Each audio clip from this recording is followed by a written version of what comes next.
Long ago, beyond the wide golden plains and the whispering forest, there was a village unlike any other.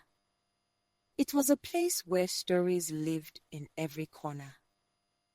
The wind carried songs of ancestors. The rivers hummed with memory. The elders spoke words that shaped the hearts of the young. In that village, stories were more than entertainment. They were identity. They were strength. They were life. But one day, something strange began to happen. The stories began to fade. And with them, the people began to forget who they were. All except one child. No one remembered when the forgetting began. At first, it was small things. An old woman would pause in the middle of sweeping and wonder why she held a broom. A hunter would return from the forest with meat, but could not recall the path he had taken. Mothers hummed lullabies without knowing the words. Then came the deeper forgetting. The blacksmith stared at his forge as if it were a stranger. The chief wore his crown, but did not remember who had given it to him. The elders sat beneath the great Iroko tree in silence, their mouth empty of wisdom. And slowly, like a fire dying in ash, the village forgot itself. They stopped telling stories. They stopped singing the old songs. They stopped speaking of who they had been. The village still had a name, but no one remembered why. All except one. His name was Sani.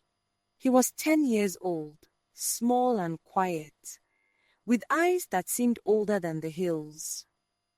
He did not know why he remembered when others did not.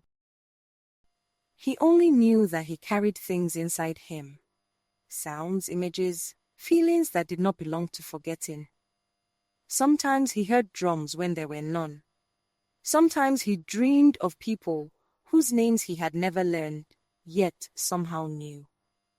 Sometimes he felt the village itself was trying to speak, but no one listened.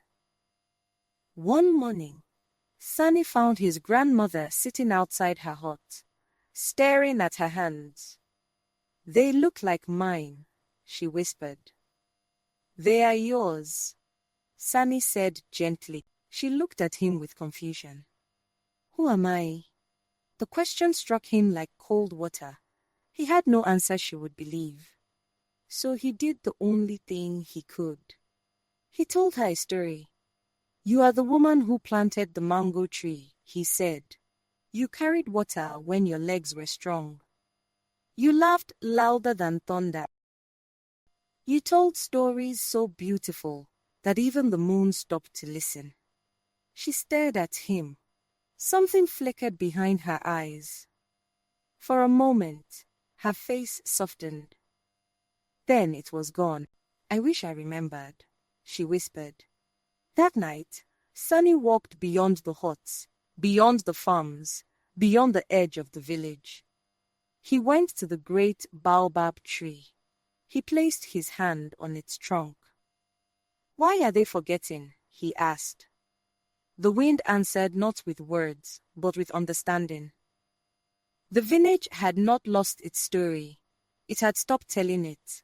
Stories were not things you kept. They were things you shared. Things that lived only when spoken. Without stories, people became shadows.